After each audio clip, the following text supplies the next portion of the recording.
Crime Does Not Pay.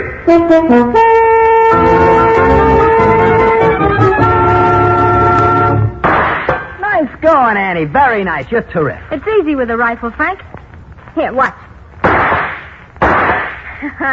Anyhow, tin cans on a fence don't move. Moving targets, huh, Annie? Yeah. All right, now look what I rigged up yesterday. What? You see, here, look. You pull the rope here. See? Yeah. And way off there, a can swings like a pendulum. See? Hey, that's better.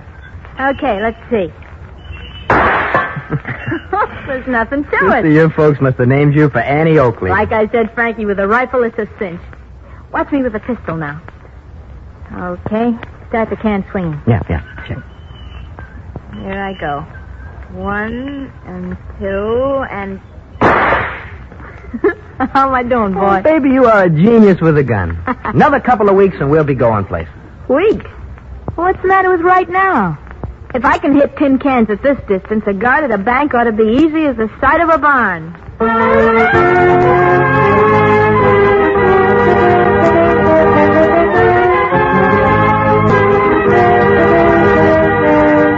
In the interest of good citizenship and law enforcement, we present Crime Does Not Pay, based on the famous Metro-Goldwyn-Mayer series of short subjects. In just a moment, you will hear Two Gun Annie, starring Joan Loring.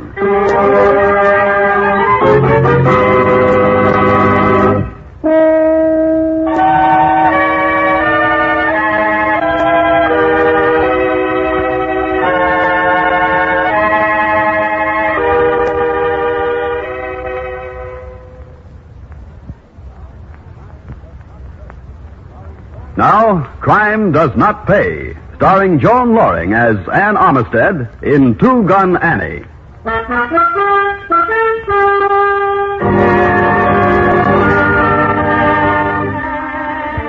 It was strange somehow, at least to those who knew her. Anne was a small girl, light brown hair, nice features, a pretty girl. More, Anne had every advantage of a decent upbringing and a nice home.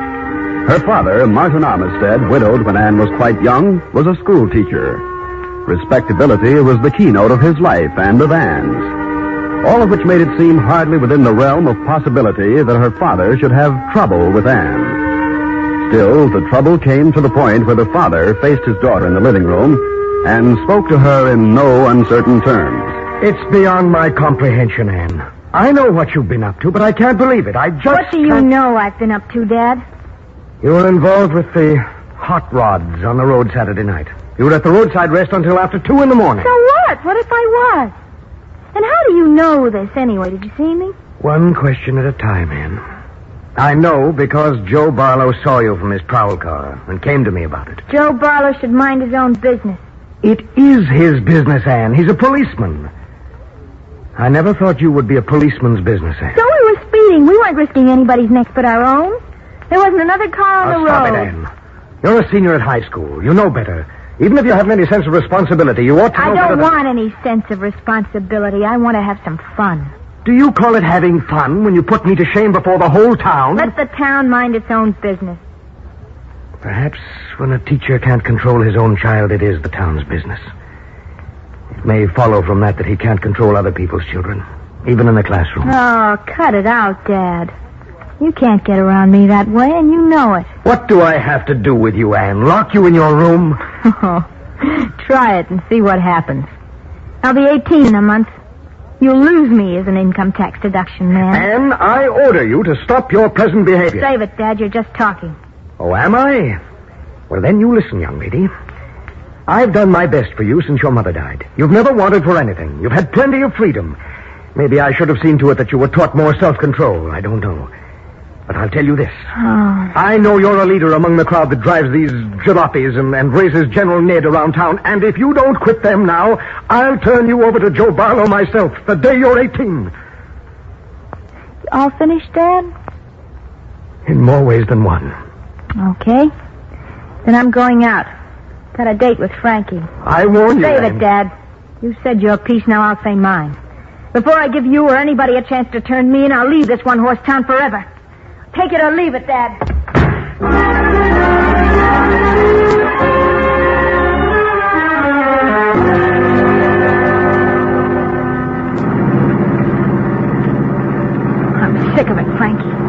just won't take any more. I won't. Well, what do you think? You think I like this town? Or what I'm doing, Annie Pie? Jerking sodas for a bunch of kids in jeans? Great for excitement, I don't think.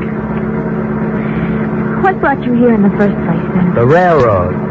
This was as far from hometown as my dough would take me. Well, you've been making money. Why do you stick? On account of a little babe with light brown hair who was afraid of nothing. Not even of me. Afraid of you, Frankie? You're the only man in town. You can say that again. Hey, how fast did we go last night? Last night I went 65. Now, what'll you bet I can get her up to 70? Go on, try it. You think she'll hold together? I tightened the bailing wire this morning. Ready now? Hold on, baby.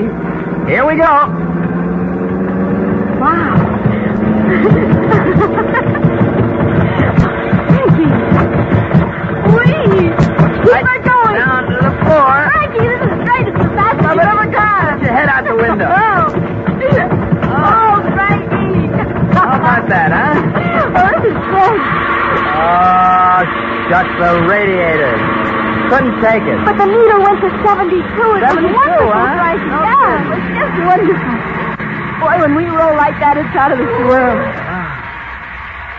Well, you sure like speed, don't you, Annie Pie? Huh? I like anything that'll get me out of this jumping far, far away. Oh, Frankie, I'm so bored. I'm so darn bored.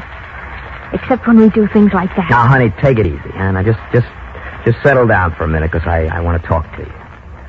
Now you sound like my father. I don't feel like your father. You don't act like him. Oh, Frankie. Do you mean it, baby, about getting out of this town? Like I never meant anything in my whole life. I want to get away. Get to a big city, maybe. Get my hands on some dough, real money. How's your patience, Ann? Patience? What for? Bowie, we might have to take more of this before we could really get away. Hey, you sound like you had a plan. I have. Now, listen, I could go back home. Yeah.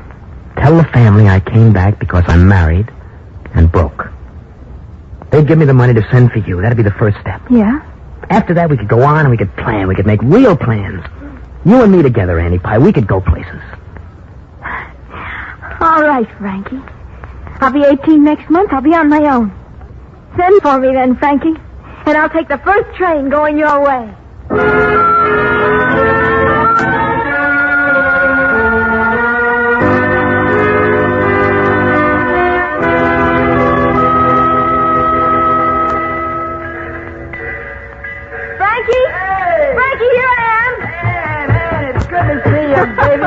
Terrific. I feel good. I'm here. What about your old man? Oh, I had it out with him. Told him I was going bye-bye. He didn't say much. Just looked sad around the edges. Hey, I'm free, Frankie.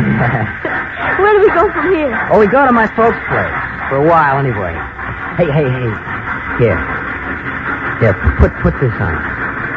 A wedding ring? Yeah, check. I told him you're my wife. Next couple of days, if we have time, we can drive over to a justice and make it legal, huh?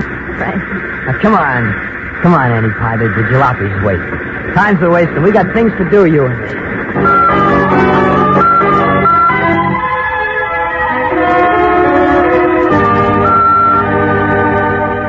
Watch this, Frankie. See if I'm a good student when you're the teacher. Uh-huh. Hey, nice going, Annie. Very nice. You're terrific. It's easy with a rifle, Frank. Watch. Anyhow, tin cans on a fence don't move. Moving targets, Annie. All right. Now, look what I rigged up yesterday. Yeah? You what? see here, look. You pull the rope here, see? Yeah. And way off there, see, a can swings like a pendulum. Hey, that? that's better. Okay. Let's see. Oh, there's nothing to it. Sister, your folks must have named you for Annie Oakley. Like I said, Frankie, with a rifle, it's a cinch. Okay, watch me with a pistol now. Okay. Start the can swing. Yeah, check. Here I go. Huh? 1, 2, and... How am I doing, Oh, you're boy? a genius with a gun, baby. Another couple of weeks and we'll be going places. Weeks? Well, what's the matter with right now? If I can hit tin cans at this distance, a guard at a bank ought to be as easy as the sight of the barn.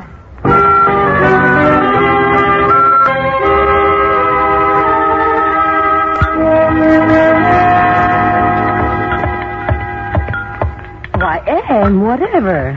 Where you two going this time of morning? We're going hunting, Mom. Deer season opens today. Well, the slacks are all right, Ann, but... Well, I must say you look like a boy with that baseball cap and all. That's the idea, Mom. Now, why would a young man want his wife to look like a boy? Well, fellas might kid me too much. You know, who takes his wife along hunting? You do, darling. Don't I, though? Both of you be careful. More people get killed in accidents. Here, Ann. Wear this. Your red scarf? But, Ma, when's Then the... nobody will mistake you for an animal. There. Red goes well with your coloring. Let's go, Annie Pie. No breakfast? Oh, we'll be all right. We're going through town. Frank says the hunting is better over in that direction. Don't you, Frankie? Oh, yeah, sure. Well, goodbye, Mom. Don't worry. We're going to be fine.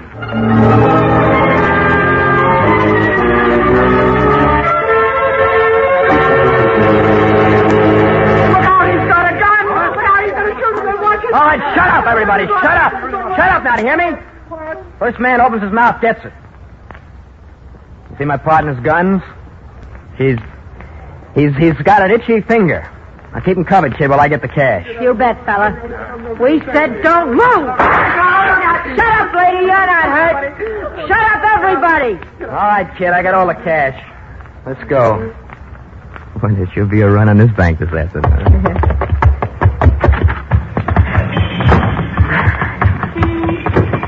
They're starting. Yeah. Quick, before they turn on the alarm.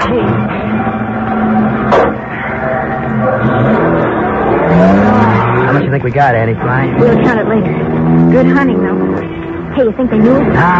No, not a chance. Hey, there goes the alarm. Keep driving. I'll watch behind. Let me get rid of your Ma's red scarf. They'll be describing it all over in half an hour. But we'll be out of the state. Hey, Frankie, police car taking off after us. That was fast.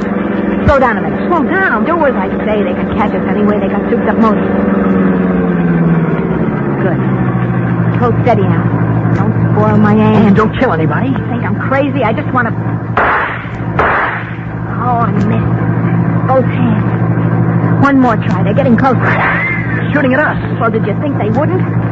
Hold everything, Frankie. I can't miss this time. Hey, I got him. Right front tire. Blew right off the rim. Speed up, Frankie. We're in the clear. Now they'll never catch us.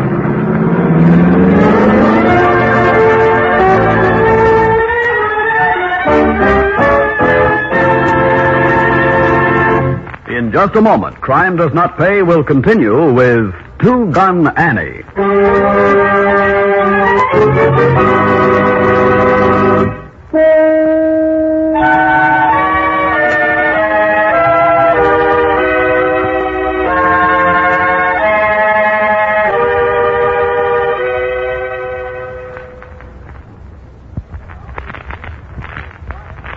Now we continue with Crime Does Not Pay, starring Joan Loring as Ann Armistead in Two Gun Annie.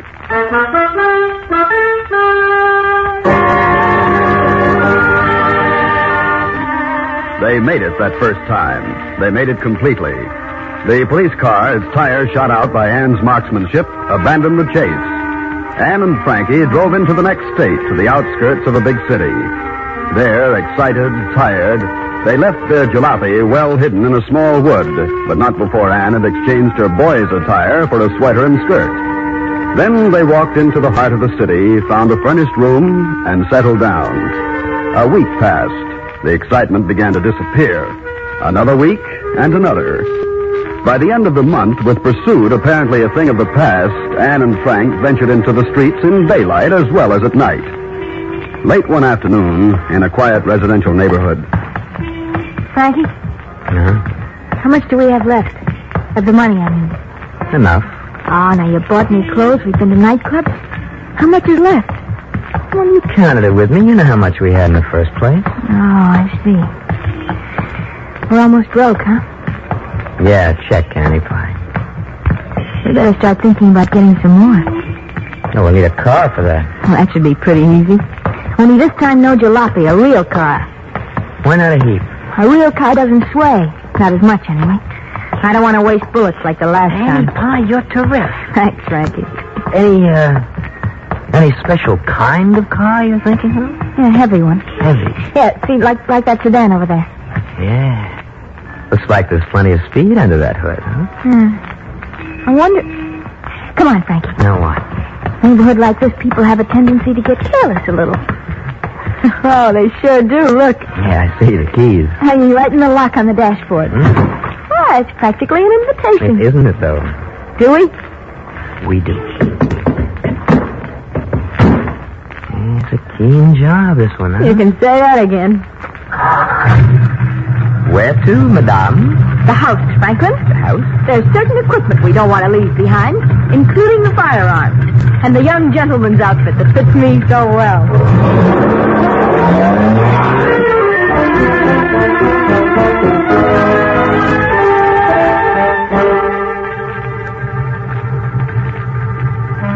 Gas, sir? How many gallons?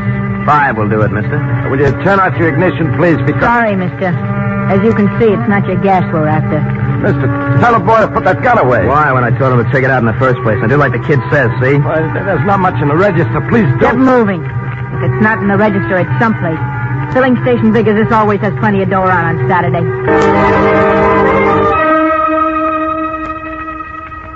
Yes, sir. Yes, ma'am. What may we do for you? We want a room. What have you got? Well, sir... We've driven a long way today. Anything with a bath will do. Sorry, ma'am. There's nothing left with Well, bath. how much without? There's nothing left without either, sir. Did you hear that, dear? I heard. Not very hospitable, is he? No. Now, don't you think you could be more accommodating if you were in his place, dear? Oh, I know I could. Now, see here. You see here. A gun. 2 of them. And they talk loud if they have to. You want to know what they say? Yes, sir. They say get into the office. My wife will mind the desk for you. Go on and get back into the office with me. Open the safe.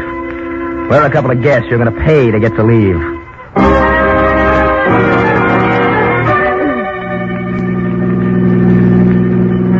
Lots of power under that hood. Oh, I'd love to let her out. But you won't. Not past the limit yet. No traffic cops this trip. Check. Annie Pie, did you ever see a scared rabbit like that hotel clerk? What a waste of time. $500 in the safe, and look at the chances we took. Well, chances are part of this business, Annie Pie. It's like the big businessmen say, the calculated risk. Yeah, sure, but the profit's got to be worth the risk. A meaning, baby? That the First National Bank over in White Oak is just begging for a heist. And we didn't do so good at the first job in a bank. Because we were green. We didn't figure on the time lock on the vault. This time we're really planning it. This is going to be a real haul.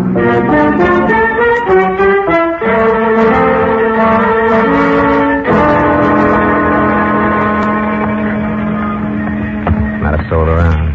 Perfect. 8:40. He'll be along any minute. Cashier? Right. He opens up, locks the door behind him. A couple of minutes later, his assistant comes in. Same routine. Just like I told you yesterday. Time lock opens the vault at 8:55 sharp. We'll have 5 minutes to clean out the joint. Watch it, Annie. Here he comes. Check and double check.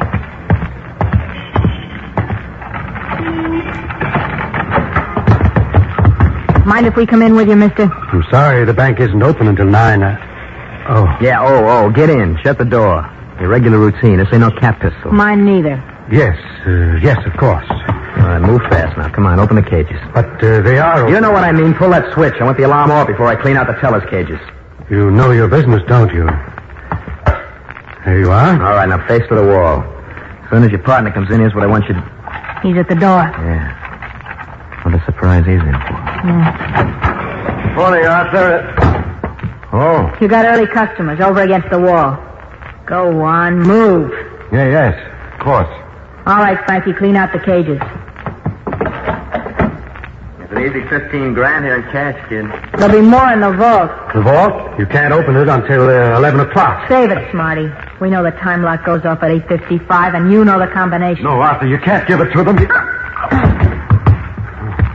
That'll take care of him for a while. We intend to have that vault open, Mr. Cashier. And I have every intention of opening it. I don't especially care for a blow like that one.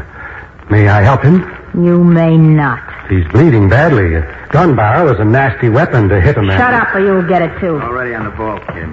All right, you. Downstairs, the vault. Certainly. This way. An obliging punk, isn't he? Oh, we don't mind. After all, we're insured, you know, and we're a national bank. We have plenty of resources. Only fools like my assistant would argue with loaded revolvers. Isn't that right? Stop talking. Get the vault open. Open it, you hear, and shut up. Or we'll leave you inside it after we clean it out. Get moving now. Fast.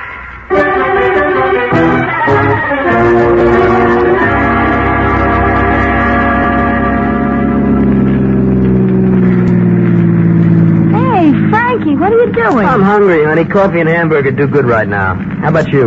Well, I suppose. I'd feel better if we had a few more miles between us and White Oak before we stopped. Well, they wouldn't expect us to stop this close. You get it? Uh-huh. Leave the haul in the car? Well, why not? Now, who'd expect to find 15 G's in cash and 25 more in securities in a parked car? Some haul, huh, Annie Pie? 40,000, not bad. Not bad at all. Let's go. Now, tell me, can you figure it, Annie Pie? What? With dough lying around like that loose in banks, people taking jobs in joints like this? I wonder what they do for excitement. A drive-in movie, I guess. Now, hit yourself to a stool, Annie Pie. Hey, place smells good. Maybe I am hungry. Morning, folks. Hi, morning. Practically afternoon, isn't it? Not till afternoon. What'll it be? A couple with and coffee. Any wheat cakes? I'll find out. Here, let me give you the setup. How about some coffee right away? Good idea. You come far this morning? Not too far. Is that your car out there? Yeah, smooth, ain't it, huh? Oh, sure is. Why do you ask? Well, youngsters like you usually have jalopies, not big sedans like Well, that it was one. my father's. He got a new one. He gave me that one. You're lucky. Wish I had a father like that. Excuse me, I'll ask the cook about the wheat cakes. Coffee's good, isn't it, Frankie? Sure is.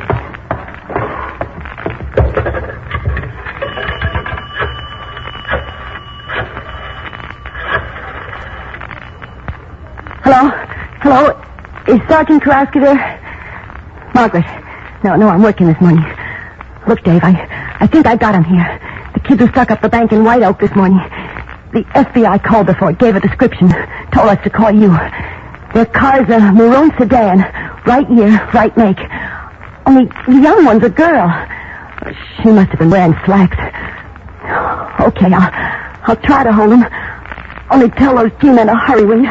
I think she's got a gun in her purse.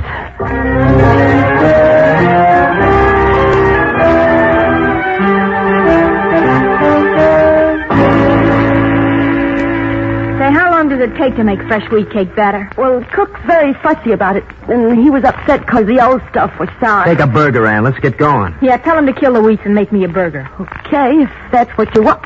Hey, what's up, sister? All right, you kids, reach. What, it's a stick-up? FBI. That was a national bank in White Oak. We got your coal, kids, thanks to this lady here. She kept us here. She phoned the cops and kept us Don't here. touch that purse. No, Annie, don't. Nobody takes me, and not even my own father could do that.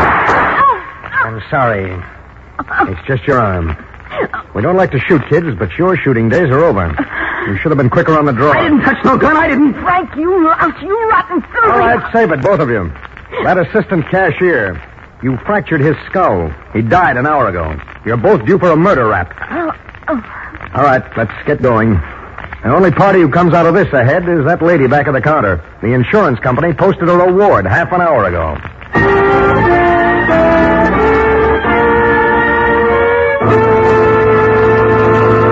Crime does not pay.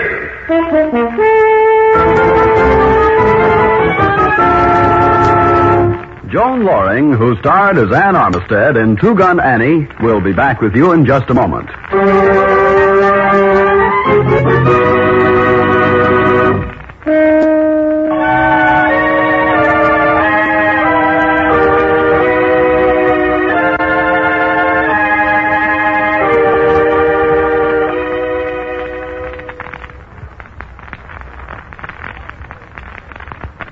Now here in person is Joan Loring. To me, at least, the story of Ann Armistead and Frank Winfield is a revealing one. Both young people came from good homes. Anna especially seemed to have every opportunity to grow into a fine woman, a good citizen. Still, they went, in the old expression, they went wrong. Where and why? Examination of both their stories gives us one important clue. Both of them felt their lives were dull, but they needed excitement and a chance for adventure. This feeling is part and parcel of youth. But for Anne and Frank, there was no provision for working off that extra steam. There was no program, no plan. There was no guidance for them. The older generation failed them, as it's failing in so many communities across this nation with disastrous results. That's why, in the last analysis, Anne and Frank sought the release which leads only to the final lesson. That crime does not pay. Thank you, Miss Loring.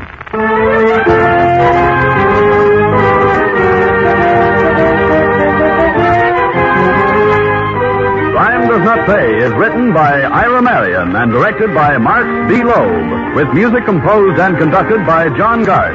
Technical advisor is Burton B. Turtis.